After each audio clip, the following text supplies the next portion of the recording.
Good evening and welcome to Hornbill TV. This is your anchor Kekrizanyo Solo. You're now watching Northeast Express. The All Naga Doctors Forum of Manipur has condemned what it alleged was the manhandling of a physician Dr. Larung Mejona by Manipur police personnel on May 24 at 9 p.m. The ANDFM said in a press statement that 6 to 7 Manipuri police personnel stopped Dr. Mejona at Konong Mamang Palace compound in Imphal East District at around 9 p.m. and asked for the car documents, which were produced promptly. When he told the police that he was a doctor currently posted at the Morey Hospital as a medical officer, the police personnel allegedly replied, "Then I could even kill you." That's what the miscreant stated.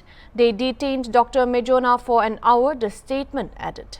On the contrary, such untoward and unprofessional manhandling, abuse of power, intimidation and death threat informed by communal feelings by one state employee to another is highly inappropriate, the firm stated.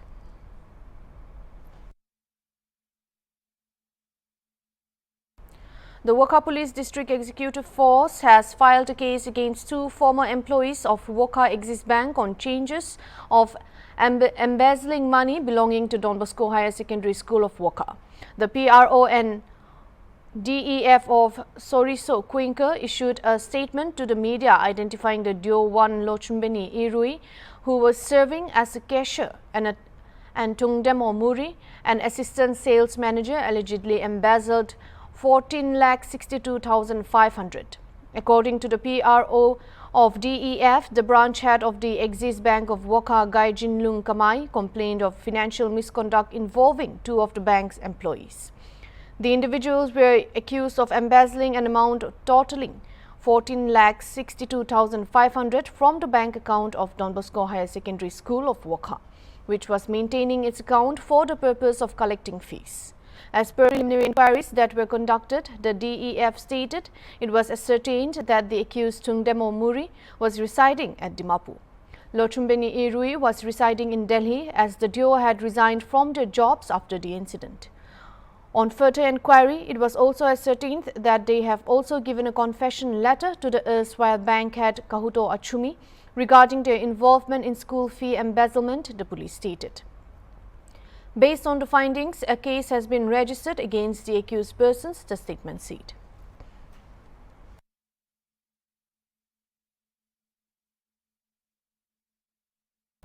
In a significant achievement, alert and vigilant soldiers of Indian Army averted a major incident by successfully defusing 3 improvised explosive devices in Imphal East District. The IEDs were discovered on the road connecting Nongdam Tangkul and Etam Tangkul villages near Papu Dam. During a routine area domination and surveillance operation, Army personnel noticed that 3 IEDs placed in Tangdam along with the road. Army column acted swiftly and cordoned the area. Subsequently, the bomb disposal squad arrived at the location and defused the IEDs safely, thereby preventing potential loss of life and injury to locals. The security forces remain steadfast and committed for the safety of the citizens of the state in Manipur.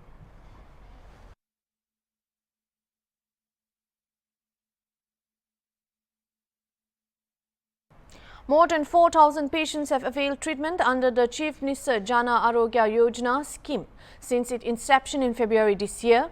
The scheme, launched along the lines of the Pradhan Mantri Jana Arogya Yojana, aimed at covering families under the Universal Health Insurance Scheme left out of the PMJAY. The number of families missing from the PMJAY beneficiary list stands at 4,15,000. Chief Minister Dr. Manik Saha, who also holds the health portfolio, decided to roll out this scheme to ensure people suffering from critical illness can avail for free treatment. A total of 167 hospitals have been empaneled where beneficiaries can get treatment without spending a single rupee. After this scheme was launched on February 15, 2024, health cover worth ₹5 lakh for all families in the state was assured. According to data shared by the National Health Mission Tripura chapter, the implementing agency of the scheme, since its inception, a total of 4,062 individual patients have availed cashless treatment in the hospitals of the scheme, with the total treatment cost standing to 5,05,22,633. Additionally, CMJA cards have been issued to 3,98,975 individual members of 1,79,350 families. The process of issuing cards to eligible families is still underway. Preparations visuals of NDRF in Barakpur ahead of cyclone Remal to intensify into a severe cyclonic storm in the next few hours and cross between Bangladesh and adjoining West Bengal coast around May 26 midnight as a severe cyclonic storm as per IMD. Meanwhile, the NDRF Eastern Region Commander Gurminder Singh, while speaking to the media, said that possibilities are there that the cyclone Remal will make landfall today at midnight. As per IMD predictions, at the time of landfall, the sustainable wind speed will be 120 to 130 km per hour. 14 NDRF teams have been deployed to South Bengal as of now. He said that they are expecting moderate to heavy and severe rainfalls. However, it will not be as severe as Super Cyclone Amphan. He further said that they want vulnerable populations to shift to cyclonic shelters and no fishermen are there in the sea.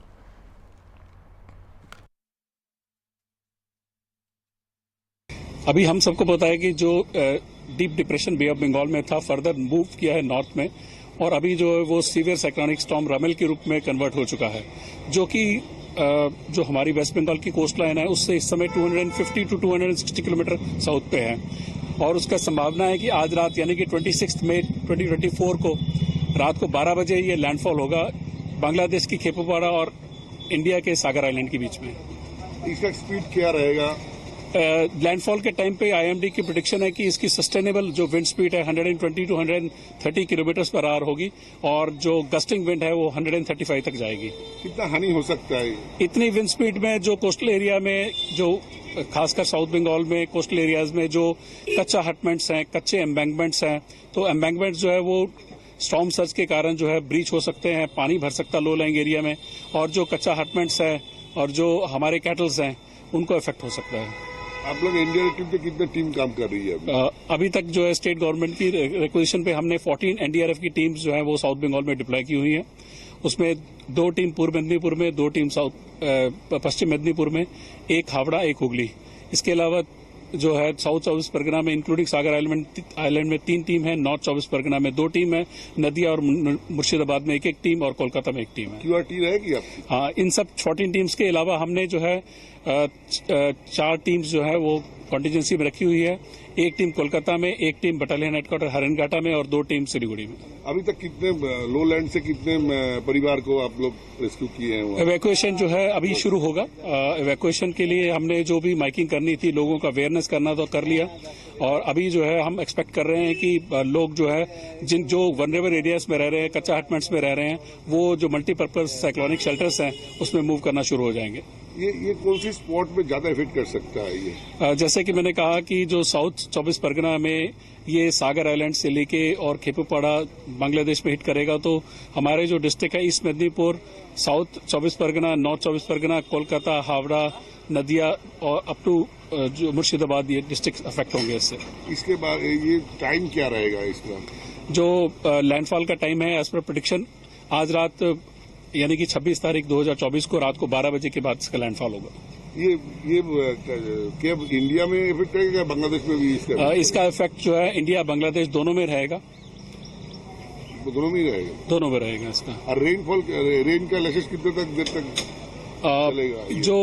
ये जो cyclonic storms होते हैं इनकी एक आई होती है जब जिसको हम बोलते हैं कि जो लैंडफॉल कर पर, लेकिन इसका जो एरिया होता है, जो रेन बैंड्स होते हैं वो काफी 100 किलोमीटर तक फैले हुए होते हैं, तो हम एक्सपेक्ट कर सकते हैं कि मॉडरेट, कहीं सीवियर, कभी वेरी वेरी हैवी रेनफॉल भी हम एक्सपेक्ट कर सकते हैं। पिछले बार या अम्फान इससे भी तो ज्यादा ये स्टॉर्म लगता है, ये ज्यादा इफेक्ट करने वाला है। हाँ, नहीं, जो अगर हम किसी एम्फन से स्ट्रॉन्ग करें, एम्फन से कंपेयर करें जो कि जो है सुपर साइक्लोन था, वैसा तो नहीं है, लेकिन हम इसको एक्सपेक्ट कर सकते हैं कि एक सीवियर साइक्लोनिक स्टॉर्म है तो मतलब कि यश की तरह ये रह सकता है। आप क्या एडवाइस देना चाहेंगे पब्लिक को? हम तो चाहते हैं कि जो वनरेबल पॉपुलेशन है, खासकर जो कच्चा हटमेंट्स में और कोस्टल एरियाज में रहते हैं, वो तुरंत जो है अपने कोस्टल एरिया से चल के और जो पक्के जो साइक्लोनिक शेल्टर्स है उसमें शिफ्ट हो जाएं। वहां पर जो है जो कैटल्स है उनके रखने की भी व्यवस्था की हुई है, तो वहां पर वो लोग शिफ्ट हो जाएं और जहां तक फिशरमैन की है, फिशरमैन को ऑलरेडी वार्निंग कई दिनों से मिल गई थी, अभी कोई फिशरमैन जो है सी में नहीं है। पब्लिक चाहे तो आप लोगों से कांटेक्ट कर सकते हैं। हाँ, हमारे सभी टीम्स का और हमारे जितने कंट्रोल रूम्स है उसका नंबर हम जो है मीडिया को दिया हुआ, जब चाहे हमारी किसी भी टीम कमांडर को पब्लिक कॉन्टेक्ट कर। Meanwhile, due to the cyclone Remal's impact, operation at Kolkata CCU are suspended. All flight operations to and fro Kolkata CCU have been cancelled from 1,200 hours dated 26 May 2024 to 900 hours dated 27 May 2024.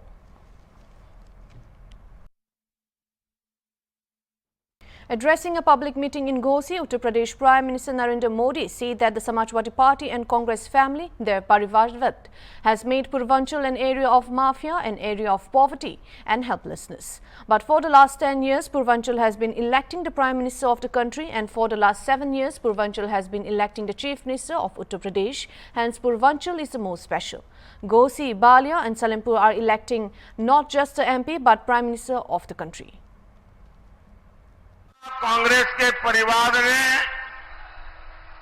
उनके परिवारवाद ने पूर्वांचल को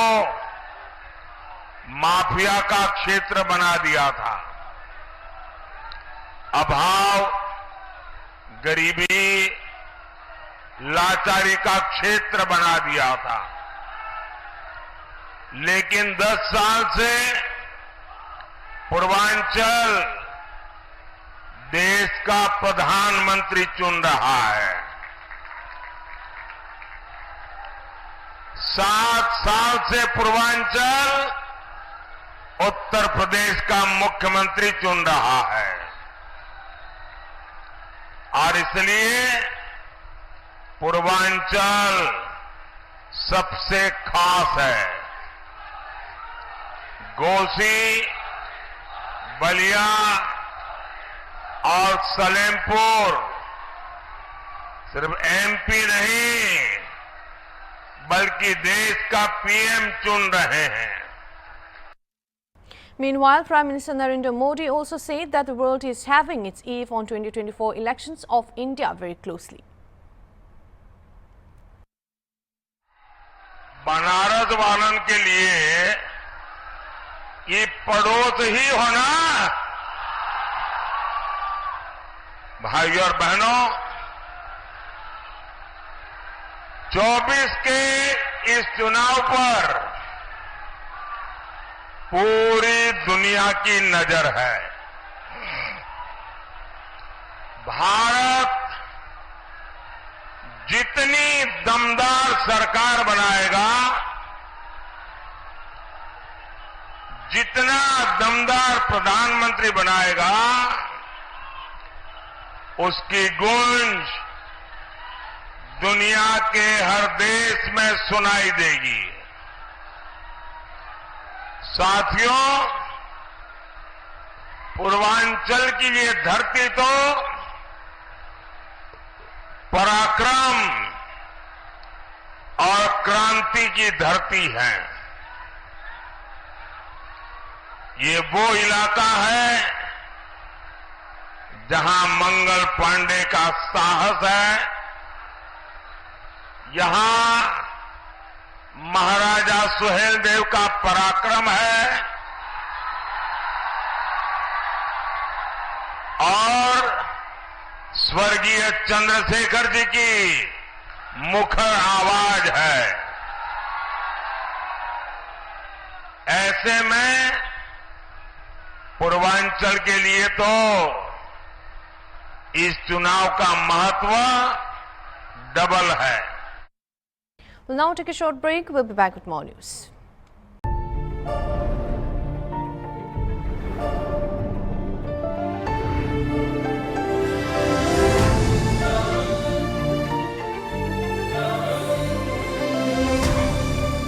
The Mahindra XUV 3XO. Welcome back. Heading on to the next news. The death toll in the fire tragedy at a gaming zone in Rajkot has reached 27 and one person is still missing. Police said on Sunday a massive fire broke out at a gaming zone in Gujarat's Rajkot city on May 25 evening, resulting in the loss of lives, including children. Family members of the deceased were seen mourning the loss of lives and loved ones at the TRP game zone. Gujarat government has formed an SIT to investigate the matter. SIT head Subhash Trivedi said that a detailed probe will be conducted and responsible persons will be identified. Meanwhile, Prime Minister Narendra Modi expressed grief and condoled the loss of lives in a massive fire at a game zone in Gujarat's Rajkot, in which 20 people, including children, were charred to death on Saturday. Taking it to X, formerly known as Twitter, the Prime Minister said extremely distressed by the fire mishap in Rajkot. He also stated that his thoughts and with all those who have lost their loved ones, prayers for the injured. The local administration is working to provide all possible assistance to those affected. कमनसीब दुर्घटना हुई है। ये बहुत कमनसीब और बहुत दुखद घटना हुई है। उसकी पूरी इंक्वायरी के लिए एक सीट जो बनाई है, उसमें हमारे साथ डायरेक्टर FSL संघवी साहब, मैं, फायर के कुछ ऑफिसर्स, उन सबकी एक सीट है जो अभी शुरू से काम करेगी। किस डिपार्टमेंट में क्या क्या किया गया है उसकी पूरी तहकीकात होगी और क्या कौन जिम्मेदार है, क्या गलतियां हुई है, फ्यूचर में ऐसा बनाव नहीं बने उसके लिए क्या करना चाहिए, ये सारी चीजों को हम पूरी तह तक जाके उसकी पूरी तहकीकात करेंगे। अभी गृह मंत्री साहब और CM साहब भी आने वाले हैं और हम लोग पूरी निष्ठा और ईमानदारी से इन बच्चों की जो दुर्घटना हुई है, मौत हुई है, उन्हें न्याय देने के लिए पूर्ण रूप कटिबद्ध है। Thank you. Gujarat Chief Minister Bhupender Patel arrived at the incident site on May 26. CM Bhupender Patel took stock of the situation and rescue operations. Gujarat Home Minister Harsh Sanghavi was seen briefing the CM about the ongoing rescue operations, and 2 people, including the owner and the manager of the TRP game zone in Rajkot, have been taken to police station for interrogation. According to officials, the fire broke out at around 4:30 p.m. and a rescue operation is underway and further details are still awaited.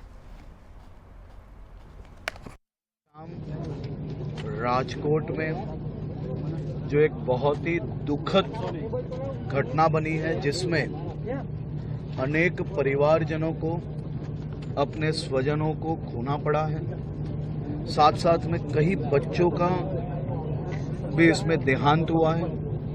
मुख्यमंत्री जी के निर्देश से मैं आज राजकोट आया हूं।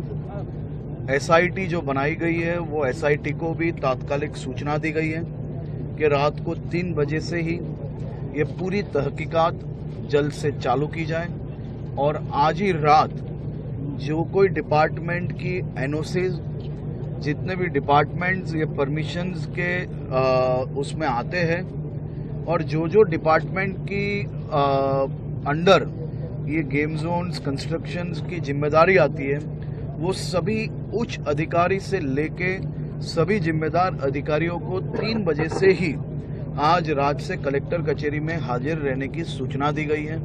सभी documents, सभी प्रकार की तहकीकात आज से ही चालू की जाएगी और जल्द से जल्द इसमें न्याय देने की प्रक्रिया और न्याय देने के लिए मेहनत की जाएगी।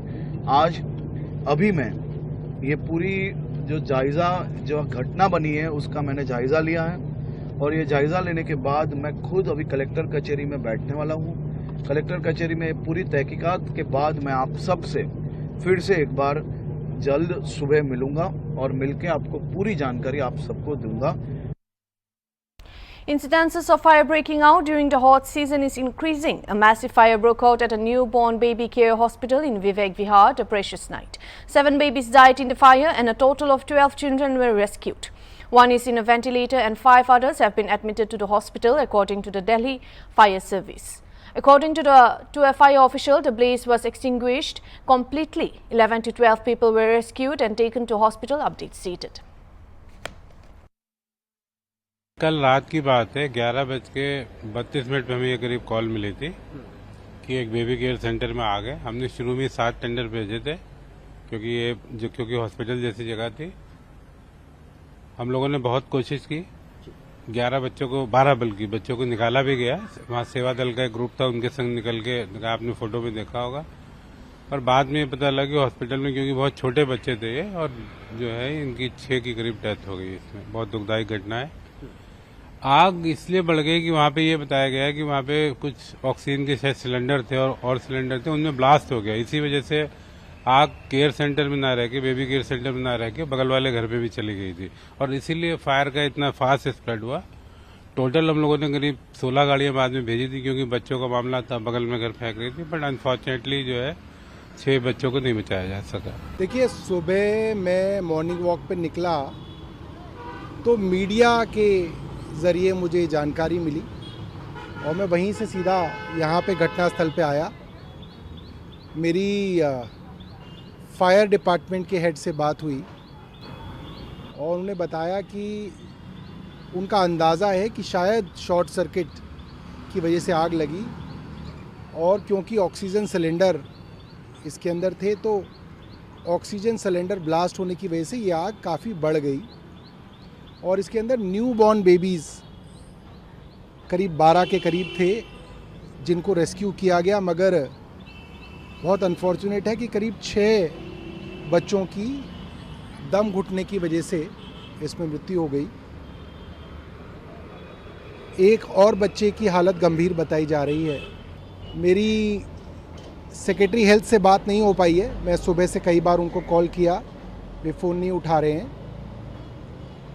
मगर हमारी तरफ से बहुत साफ है कि इसकी जांच करेंगे, जल्द जांच करेंगे, और जो भी दोषी हैं जिन्होंने इसके अंदर लापरवाही की है या मिलीभगत की है, उनको सख्त से सख्त कार्रवाई की जाएगी। किसी परिवार के अंदर नवजात बच्चा, नव शिशु आए तो पूरे परिवार में उसकी खुशी होती है, उल्लास होता है। ऐसे शिशु का इस तरीके की घटना में गुज़र जाना, मुझे लगता है परिवार के लिए बहुत बड़ा आघात होता है, और हमारे कोई भी शब्द सहानुभूति जो है उन परिवारों के लिए कम रहेंगी। मगर हम ये कहना चाहते हैं कि हम उन परिवारों के साथ खड़े हैं, और इसके अंदर दोषियों के ऊपर ऐसी कार्रवाई करेंगे कि आगे से इस तरीके की घटना करने से पहले, नेग्लिजेंस करने से पहले 1000 बार वो आदमी, वो अफसर सोचेगा। ये हमारी कोशिश है। मेरी डीसीपी को मैंने फ़ोन किया है, अभी बात नहीं हो पाई है। मैं उनसे भी कहूँगा कि जो भी इसके अंदर दोषी हैं, इसके मालिक हैं, जो इस सेंटर को चला रहे थे, उनको तुरंत जो है ढूंढा जाए और उनके ऊपर प्रोसिक्यूशन लॉन्च किया जाए। That's all for the Northeast Express. Thank you for watching Hornbill TV.